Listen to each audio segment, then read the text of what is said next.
All right, John Zannis alongside Greg Bedard for the Boston Sports Beat podcast here for Monday, October 4th. Patriots fans, however, are not happy with a loss in another winnable game. You can take moral victories out of this all you want.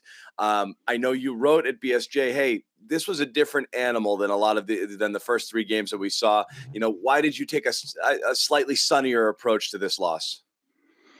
Yeah, John, I just kind of, especially with this team, it's unique than any other Patriots team that we've seen. I mean, not only for the rookie quarterback, but with the amount of people that they brought in or brought back. And, you know, for football, especially compared to other sports, you know, it's very hard to fit a bunch of new pieces together and to be a smooth running unit. And, you know, to me, I just take every game as its own.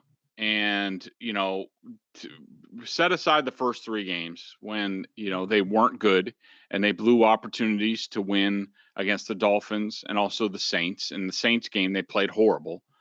And to me, this was a different beast where, you know, the team for the first time this season made tangible progress on both sides of the ball. It wasn't good enough to win.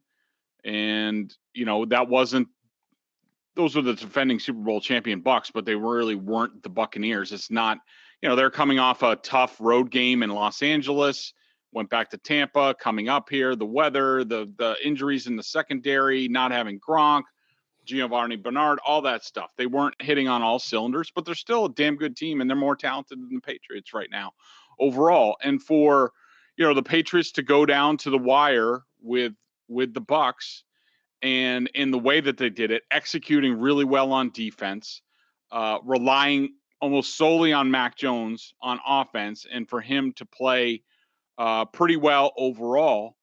I'm sorry, that's progress for this team. And when you talk about this team and the expectations for this year and the realistic expectations on where they're going to be, how good they're going to be, and when, I thought was a positive step in the right direction for this team. Now, if they go out and they play like crap against the Texans, it doesn't mean anything. But for one game and one night only, I thought this team, for the first time all season, made tangible progress. And to me, that's a big deal. Yeah, there was baby steps in a lot of ways, big leaps in others, but compared to the Saints game, a totally different game. But baby steps for the offense. You did see a little bit more from guys like Aguilar, Hunter Henry, a little bit as well. Jonnu Smith had nowhere to go but up, obviously. So you're starting to see it a little. Mac's still doing most of his work close to the line of scrimmage, not a lot downfield, but he was decisive. He got the ball out. He was accurate. I know you haven't had a chance to fully go over throw by throw like you do every week for Boston Sports Journal. My guess is the tape's going to show a lot of what we saw with our eyes, that he played his best game, I think, overall as a pro. Yeah, I think so. I mean, that's what it seemed at first blush. And look, I understand the want to score more points and the want to get bigger plays. I understand all that. But you can't just say they need to throw deep. And I hear this from a lot of fans, and I have in the last 12 hours or so, that, you know, they need to throw deep and they need big plays and they need to score more points. Yeah. But you can't just take that in a vacuum and just say, well, that's the quarterback's problem or that's Josh McDaniels. Really, it's about execution. And right now, the Patriots pass protection stinks. It's horrible. And you're not going to get deep passes unless you know that you're going to get good pass protection. So until that gets cleaned up a lot, what you see is what you get, and that's all you're going to get. And so, you know, don't put it on Mac, don't put it on anybody else other than, you know, the offensive line. They got to start doing their job, or else the Patriots are going to be dink and dunk all season. But that's the thing, is it's impossible to know whether there's issues elsewhere, because it's so bad up front right now. So It's hard to know. Is it the receivers? Is it, is there anything with Mac he needs to do better? It's so consistent. He's under heat so often that it's really hard to put your finger on anything else at this point. That has to get fixed first, or else it's just not going to happen. In addition to Mac Jones' play, which I think a lot of people are pleased with on the whole, Greg, one thing people are going to be talking about, or still talking about, is the decision. And again, so sure, you're 1-3. you could be 3-1. You had no business winning the Saints game with the way you played, but a Damian Harris fumble and or potentially different choices made in this game, and you could have sneaked out wins. And again, you're looking for progress. You're looking for improvement. People are also looking for W's. I personally don't believe Bill Belichick. I think everything he did in terms of scheme put his team in the best position to win.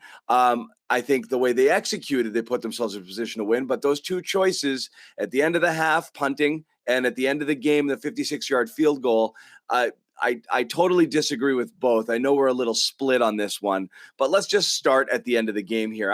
I didn't get it before the kick. I don't care if it went in. I still think kicking at that time and giving the ball back to Brady was going to result in a game-winning field goal drive by the Bucs. I'm not really sure why he would go so conservative here. Why do you think he made this decision? I think it's because he couldn't rely on his offense as a whole. And I know a lot of people are saying, oh, it was to protect Mac Jones. And I just completely disagree with it. And I don't know how these are the same people who said all offseason that there's no way that Bill Belichick is going to go with Mac Jones and expose him to the Tom Brady game, which was just ridiculous at the time. And it was false. And that's the same thing here. Bill Belichick does not think that way. What he thinks is what gives me the best opportunity to win. And to me, Bill Belichick was fearful of his offense as a whole. I mean, they've now turned back into the grenade offense. I mean, they just had a false start on, Isaiah Wynn or whoever. They had holding penalties, they had false starts, they had blown blocking assignments. Last week they had a perfect pass dropped by a tight end for a pick six. I mean, they're all over the place, and Bill just doesn't have a lot of confidence in them at this point. And so he thought going for that with Nick Folk was the right decision. I just disagree with it, and in a number of different ways. Let alone, let's set aside the whole thing that Bill never let Folk kick over 50 yards unless it was desperation. That's not what he's brought here for. He's brought here to consistently make the 40-yarders. Right, and he did, and his whole streak that everybody was pants off for, he didn't kick one of 50 or more. Right. They were all in the 30s and the 40s. And so Belichick, the longest field goal that he has with the Patriots was a 51-yarder to win the Jets game last year, only because it was out of desperation. You had to, right. He hadn't kicked a 56-yarder in a game, hadn't made one since 2010. That was 11 years ago, and the guy's old. He's been battling injuries, and it's raining. It's pouring at the time. And there's a minute left on the clock. Right, and that's the other thing, Nick. A couple other things. Number two, I thought that he owed it to his team to go for it there. That they had battled their asses off. They had stayed in the game. They had an opportunity with the ball in their hand to finish off the game there and not give Brady another. And Belichick turtled at that. And the other thing is, all the Belichick truthers out there who will be like, well, he clanged it off the crossbar. Could have gone in. That doesn't matter. Even if he makes the kick, Tom Brady has a minute left with 2 timeouts. Do you think he's not winning that game at that That's point? What I mean. Yeah.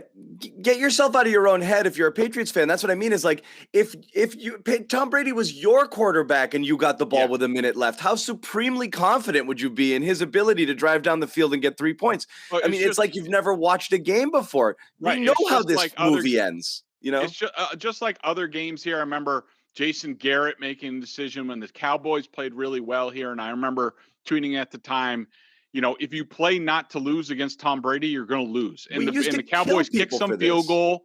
The Chargers tried to do that. McCarthy tried to do that. No, you can't. You have to know it's a 4th and 2 situation like Indianapolis, where Bill's, I'm not giving it back to Peyton Manning. This point, I'm not giving it back to Tom Brady because I know he's going to pull a play out of his rear end.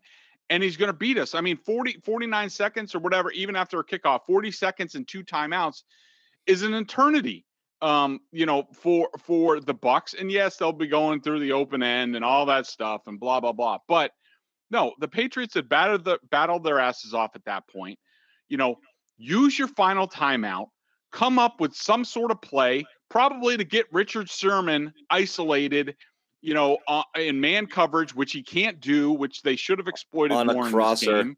Yeah. on a crosser, some sort of pick play, rub route, whatever, and just pick up the yardage and go get a 35-yard game-winning field goal. That was the play. So as far as the end game scenario, I completely disagree with what Belichick decided. Halftime, I have a take on that. Yeah. And again, we don't have to rehash the half, but I personally, it falls under the umbrella of playing to win versus not to lose. And I always think when you're giving the other team the ball and taking it out of your hands, I understand the philosophy. Oh, I trust my defense. It's just not. That's not how it works in most of those cases. Yeah, you're but playing I soft. agree. You're trying not to give up big plays. You're giving up chunks of yards. You're almost conceding 3 points there when you give that ball back there at the and half. That's fine. I think Bill was protecting against 4 points or more.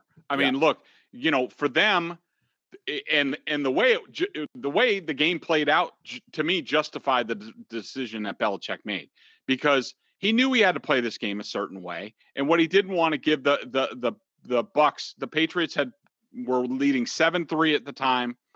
What Belichick was protecting against was giving Brady a really good shot to put up 2 touchdowns between the end of the half and the opening of the second half. He figured if I punt to them with Al Gronkowski and a lot of the issues that they were having on offense and Brady being off, probably a reasonable chance he's only going to get 3 there. If you give it to him at midfield, he's getting a touchdown, probably, in most circumstances.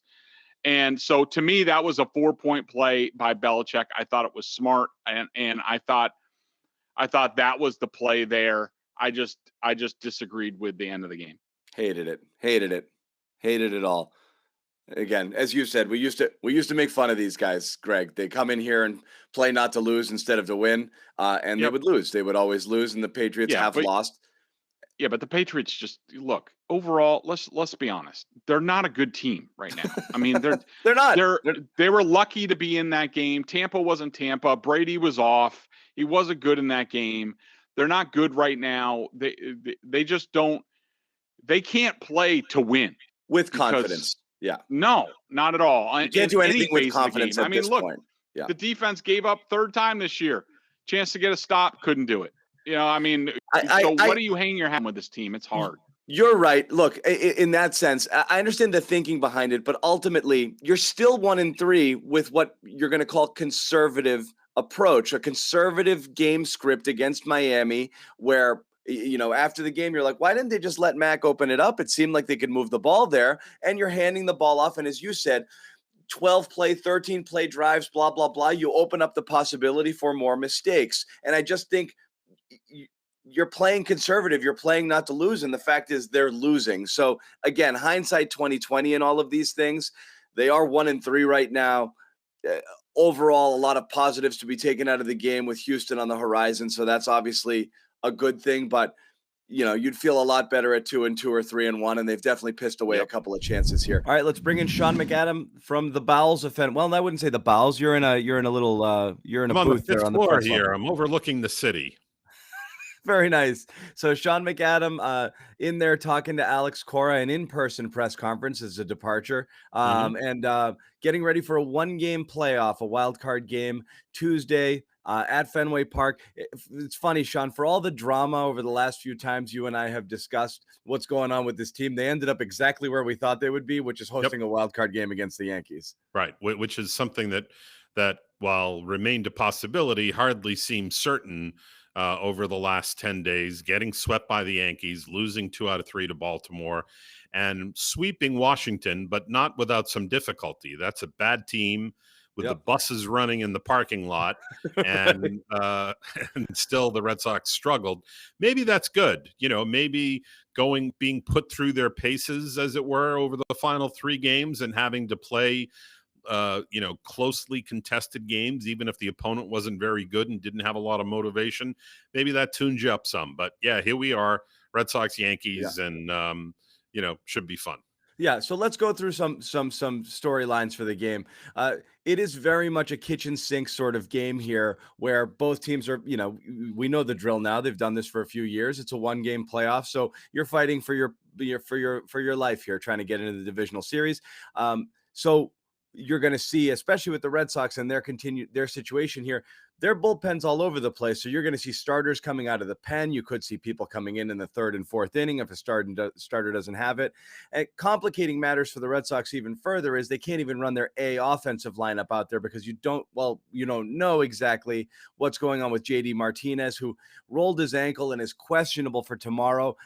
Personally, Sean, I think pinch hitting is the most we'll see out of JD. If that, I can't see them playing. So how do you think they're going to play it tomorrow, just from a lineup perspective, before we get into all of the other machinations and everything else that might go on, just to try to, get the W at all costs? Yeah, one thing to remember, John, is that they do not have the services of Jose Iglesias, who has been such a glue guy for them over the month of September. He was added to the organization after September 1st, and as such, he's not eligible for the postseason. So that takes a fairly significant player out of their reach. He had played good defense at second, even though he'd only played one game there in his career. He was able to transfer those defensive skills to the other side of the bag in the infield, and he hit from the number 9 spot, gave them some tough at bats. Looks like it'll be Christian Arroyo taking his spot at second base. A lot of lineup questions are going to revolve around JD Martinez, as you hinted at, if he's available. And remember, they can DH him here. The question about playing the outfield was a lot more strenuous on that rolled ankle than getting 4 at bats in the batter's box. So I suspect that he may be a go because they can limit his exposure. Obviously late in the game, if he gets on, they're behind, they pinch run for him. You have that roster to play with. I would expect that if he could tape it up and give them 4 professional at bats, they'll probably go with him.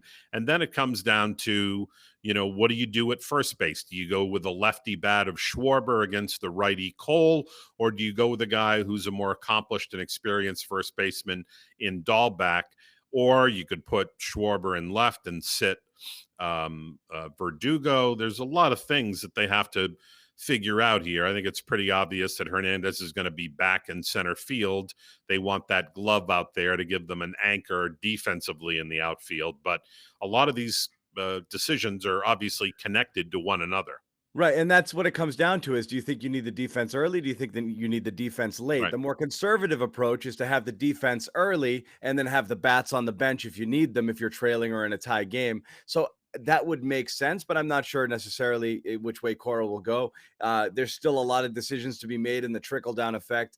As you noted, there's a single roster for this one game that has to be submitted tomorrow. And I think a lot of that, you're going to have to see what happens off of JD. I know Alex Cora also hinted at Jarren Duran potentially making this roster, which makes sense, just to have somebody who can fly around the bases late in the game. He's the perfect JD gets on in the 7th in a tie game and boom, Absolutely. that makes sense there. That's a guy that could win you the game, in a 1-run game late in the game.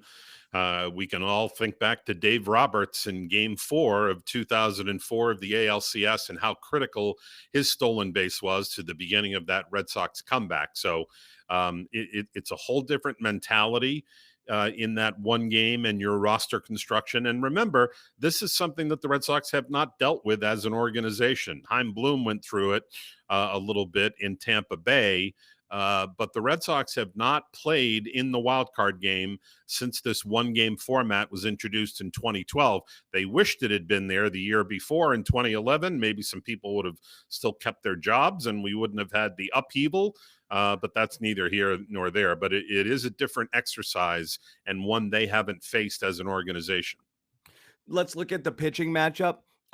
For the Sox, Eovaldi going against Cole. Mixed bag for the Sox against Cole so far this season. He hasn't been as great lately. Just handicapping the pitching matchup here on paper, who has the edge? I'm not sure that there is one. I guess you would probably give a slight edge to the Yankees and Cole. Overall, he had a slightly better year. He ended up with a 3.2 something ERA. Eovaldi was more 3.75. Some of that was inflated by the play behind him. His expected ERA would have been lower. You can look at either side and see an edge. Eovaldi certainly didn't pitch well about 10 days ago against this same lineup, but historically he's pitched pretty well. Cole has been kind of up and down against the Red Sox this season. He beat them in that matchup and allowed 3 runs over 6 innings.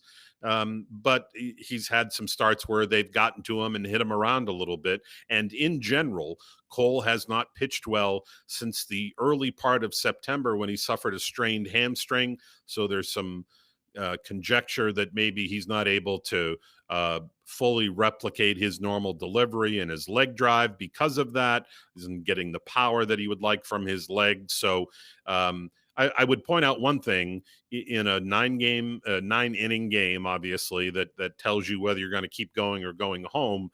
The last thing you want to do is have the ball leave the ballpark because that changes things in a hurry. And we've seen with Stanton and Judge, the Yankees are capable of that. Eovaldi had one of the lowest home run rates of any qualified starter in the American League. He gave up only 15 homers in 182 and a third innings. That averages to 0.7 homers per 9 innings. So that's good. You don't want a guy who's prone to giving up the long ball because one swing can end your season. Yeah, and it's once you get into that bullpen, we saw what the Yankees did last time they were here. So Eovaldi is going to have to give them a legit start here because you don't want to get into that early. But again, starters will be coming out of the pen. It's all hands on deck for this one. It's